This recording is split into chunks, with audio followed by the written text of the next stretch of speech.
الحمد لله نحمده ونستعينه ونستغفره ونؤمن به ونتوكل عليه ونعوذ بالله من شرور أنفسنا ومن سيئات أعمالنا من يهده الله فلا مضل له ومن يضلله فلا هادي له ونشهد أن لا إله إلا الله وحده لا شريك له ونشهد أن سيدنا ومولانا محمدا عبده ورسوله أما بعد فأعوذ بالله من الشيطان الرجيم بسم الله الرحمن الرحيم فبما رحمة من الله لنت لهم ولو كنت فظا غليظ القلب لانفضوا من حولك فاعف عنهم واستغفر لهم وشاورهم في الأمر فإذا عزمت فتوكل على الله إن الله يحب المتوكلين صدق الله العظيم وصدق رسوله النبي الكريم ونحن على ذلك لمن الشاهدين والشاكرين والحمد لله رب العالمين. اللہ جل جلالہ دے مشتو سٹولی ایمان سلامت کی. اللہ رب العزت قرآن عظیم الشان کے فرمائی فبما رحمت من اللہ. نبی علیہ السلام تا اللہ پاک خطاب کوي چې په تو باندې د الله جل جلاله مهرباني دادا لنت لهم چې ته د صحابه کرام د پونا نرم مزاج او خوش مزاج جوړ کړل. او بیا ته فرمایي ولو كنت غلیظ القلب کچیرته ای پیغمبره ته د زړه نه سخت وا لنفذوا من حولک دغه صحابه کرام بو تو ته کله حاضر نشد شوی نه وا تو غیر چپیره بدغه صحابه کرام به نقش نستلا فاعف عنهم پیغمبره ته خلق ته معفی کوا واستغفر لهم او د صحابه کرام د پورا بخشش غوړه استغفار مطالبه کوا وشاورهم فی الامر او د هرنګي په شو معاملات کې دینی معاملاتو کې دوی سره مشوره کوا. د هرنګي وبلځوي کې الله جل جلاله فرمای وسارعوا الى مغفرة من ربكم تو سے منډه اووي د الله جل جلاله نه بخشش مطالبه وکړي. وسارعوا الى مغفرة من ربكم وجنة عرضها السماوات والارض اگی جنت طرف ته منډه اووي کوشش وکړي د اگی جنت ته پورا نیک اعمال وکړي چې د اگی جنت طول او عرض هغه د اسمان او د زمکه امره. یعنی الله جل جلاله میجه مسلمان په دې دنیا کې چې کیم پټول نه غاټ شاید میش په ذهن کې دا هغه اسمان او زمکه دي. دیو جن الله جل جلاله مثال کې هدي میش ذهنونه مطابق شای بیان کړ. یعنی چې میش په ذهن کې اسمان او زمین پټول نه غاټ شوی نه دي نو جنات اگر چې په دینه غاټ شایدا خو دې میش دې پر الله جل جلاله به تور مثال بیان وکړ چې داسې جنت ته نیک اعمال وکوي کوشش وکوي چې هغه جنت مقدار د هغه ستروله د زمکه او د اسمنونو په مقدار باندې ده. او عدت للمتقین او دا هغه جنت ته چې د پرهیزګار خلک د پورا الله جل جلاله جوړ کړل. او بیا پرهیزګار خلک کین دي الله جل جلاله د هغه صفات بیانوي الذين ينفقون في السراء والضراء. اغه خلق پرهیزګار دي اغه خلق متقین دي چې اغه کا خوشی مکاوي کده غام مکاوي په غریبونو باندې خرج کوي خپل مال صدقه کوي. دویم صفت والکاظمین الغیظ والعافین عن الناس دا اغه خلق پرهیزګار دي چې الله پاک جنت وته جوړ کړه چې اغه د خپل غصه برداشت کوونکي دي چې کله غصه ورشي خپل ځون کنټرول کوي. والعافین عن الناس او بل صفت دا ده چې کله چا سره پزړه کې خفقان روشي هغه ته مفي زر دی کوي. فرمای الله پاک والله يحب المحسنین. بیا داسې خلق چې دغه قسمه صفات په پکې پرهیزګاری خلق دي د جنت ولا خلق دي الله جل جلاله د داسې خلق سره محبت کوي.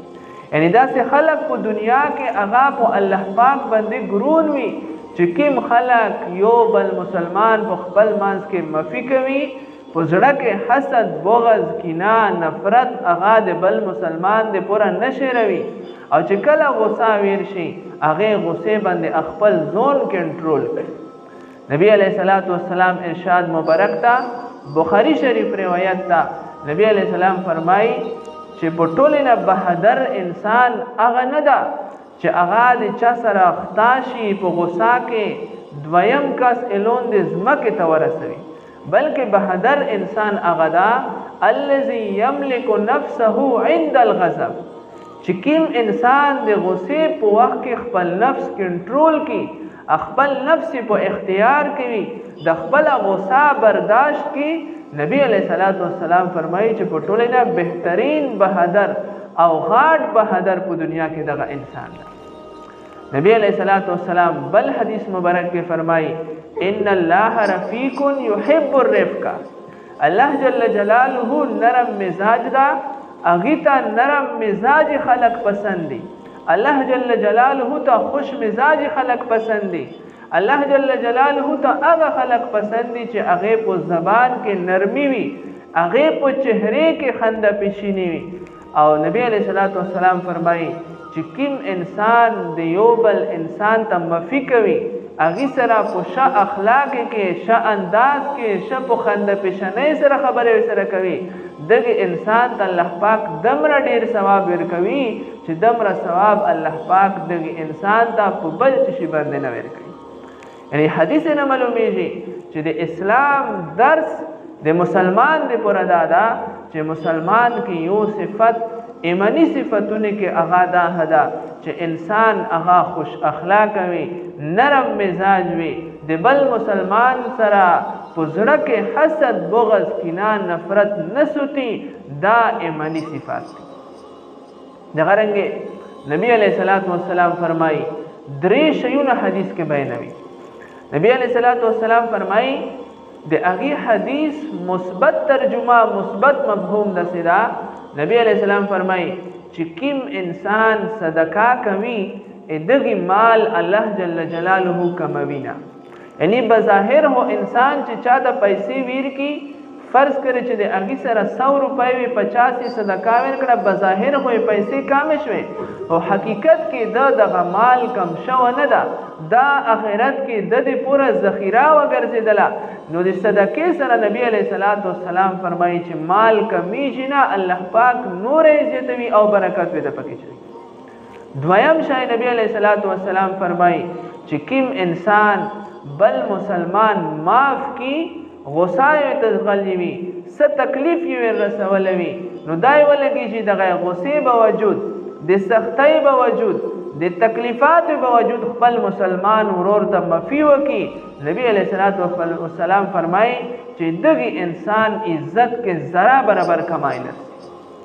او دریم شای نبی علیہ الصلوۃ والسلام فرمایي چې کوم انسان هغه عاجزي کوي، تکبر نه کوي، د الله ته پر عاجزي کوي، دغه انسان ته الله جل جلاله خامخا بلندی ورکوي. من تواضع لله رفعه الله تعالی. کوم انسان چې د الله جل جلاله د پر عاجزي کوي، الله پاک دغه عاجزي په بلندی باندې بدلوي، عروج ورکوي دغه انسان ته الله پاک. دغه قرآن د 2 آیتونه او د نبی علیہ الصلوۃ والسلام د 3 احادیث نه دا معلومیږي چې مسلمان چې په دنیا کې وخت تیروي، ایمانی صفاتونه یو صفت هغه دا چې د انسان بو مزاج هغه د خپل مسلمان د پر نرم مزاج وي، او د کافر د پر به سخت مزاج وي. او دغه نرمي، نرم مزاجي یا خوش مزاجي، خنده پیشانی د نبی علیہ الصلوۃ والسلام چې د میجه خوش محبوب ده، د هغې په زندګۍ کې ډیره انتهایی ملوي شي. نبی علیہ الصلوۃ والسلام لور حضرت زینب رضی الله کله چې ابتدای په اسلام کې د مسلمان او د کافر په خپل مانځ کې نکاح جائز و، نو نبی علیہ الصلوۃ والسلام خپل بچی حضرت زینب رضی الله د مکی یو تاجر و ابو العاص بن ربیع نومای و هغه د دین په اعتبار سره کافر و هغه ته په نکاح کې ورکړی و کله چې نبی علیہ الصلوۃ والسلام د مکې نه هجرت وکړ مدینه طرف ته لاړل الته په مدینه کې په 2 هجری کې د اسلام او د کفر یو غټه معرکه غټ جنگ شوه ده چې هغه ته جنگ بدر ویل شي چې د اسلام او د کفر په مانس کې پہچان دی پورا دغه جنگ بیانېږي دغه جنگ چې کله وشال په دې کې د کافرونو زنه کسان هغه مسلمانونو قیدی جوړ کړ په دغه قیدیونو کې د نبی علیہ الصلوۃ والسلام بچی خول ابو العاص بن ربیع دا هم موجود و کله چې نبی علیہ الصلوۃ والسلام دا گرفتار کړ صحابه کرام گرفتار کړ نو ابو العاص سره نبی علیہ الصلوۃ والسلام دغه معاهده وکړه چې زه تو خلاصو رهایی در کوا ټول صحابه کرام سره مشوره وکړه چې خو په دې شرط باندې چې ته چې الته مکې ته لوړ شې تو په نکاح کې مو بچی دو حضرت زینب رضی الله هغه بچی به مو تر خلاصوي مو ته به صحیح سلیم دلته مدینه تر رسوي او دغه ابو العاص بن ربیع چې د مکې تاجر و هغه دغه معاهده سره ومنله چې ته مو رها کا چې زه لوړ شم تو تخپل بچی زینب رضی الله هغه سره د سورلۍ په اوښ باندې تو ته مدینه تر رسوه نو نبی علیہ الصلوۃ والسلام ابو العاص بن ربیع ته رهایی ور کړه آزاد یې کړ کله چې ابو العاص بن ربیع هغه روغال مکې ته حضرت زینب رضی الله چې هغه د اغي پرشته کې وا په نکاح کې وا هغه ته یو اوښ ور کړه چې دا د سراکا ته مکې طرف ته سفر شروع کا مو د نبی علیہ الصلوۃ والسلام سره دا معاهده کړی و چې مو ته رهایی روکی نو زبو تو خپل بابا جان ته نبی علیہ الصلوۃ والسلام ته ورپرېږدو حضرت زینب رضی الله په اوښ باندې سوراش ولا د مکې نه مدینه طرف ته سفر باندې روانه شوله په دغه ټیم کې چونکه جنگ بدر خو مسلمانانو د کافرونو نه ګټله و او د ډیر کافرون پکې مردار شوی او ډیر کافرون قیدون شوی نو کافرون مسلمانون ته په زړه کې یو غوسه موجوده و نو د کافرون یو سردار یو جنگجو چې د اغي نو ما حبار بن اسود اغا خبر شال چې د مسلمانون چې کیم کمانډر دا نبی علیہ الصلوۃ والسلام د اغي بچی بغیر د سا پروتوکول نه صح حفاظت ولا جنگجونا لشکر نه اغا د مکې نه مدینه طرف ته روانه نو اغا روتال د نبی علیہ الصلوۃ والسلام بچی ته مخه ته روغال او تیر باندې یو تیر ویروشتال چې د حضرت زینب رضی الله اوش په اغا تیر پکې ولګیدال اغا اوش د ډیر درد دی وجنه ټوپونه سٹارټ کړ حضرت زینب رضی الله دی اغي اوش نه لون دی روغ ورسېدله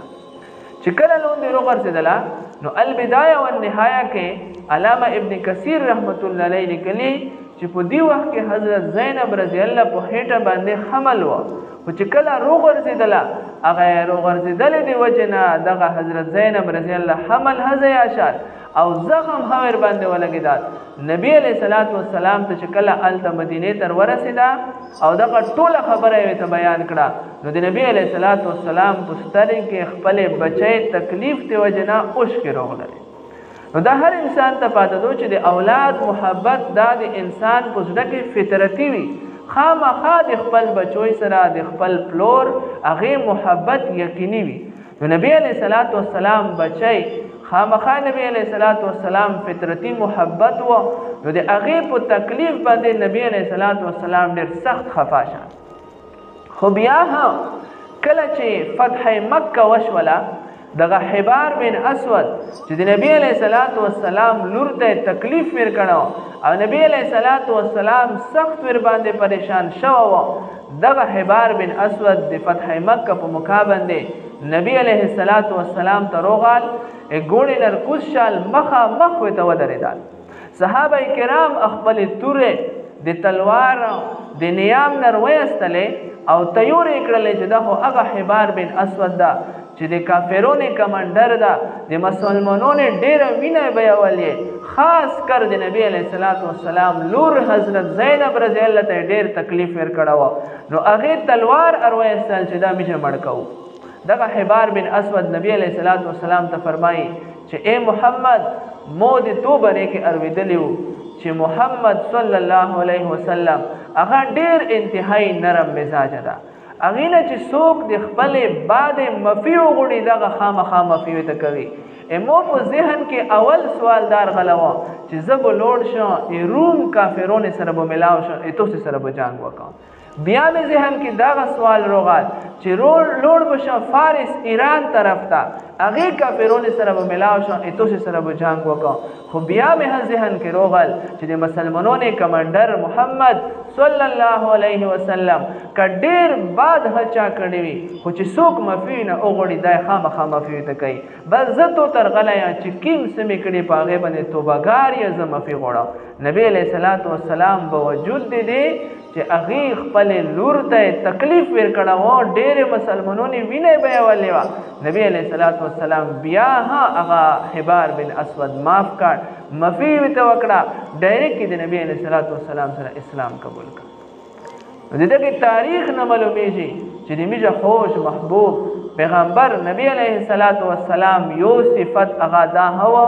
او دای پسند کوال چې کله مسلمان د بل مسلمان سره خفاشي په خپل ماس کې خبره بندش روشي یا په سواجه باندې مزاج کې تلخی روشي نو یو مسلمان بل مسلمان ته مفی کول دا د ایمانی صفاتو نه یو صفت ده.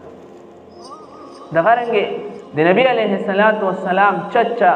حضرت حمزه رضی الله په غزوه احد کې نبی علیہ الصلوۃ والسلام سره په جنگ کې شریک و د کافرونو سره جنگ لګیا و.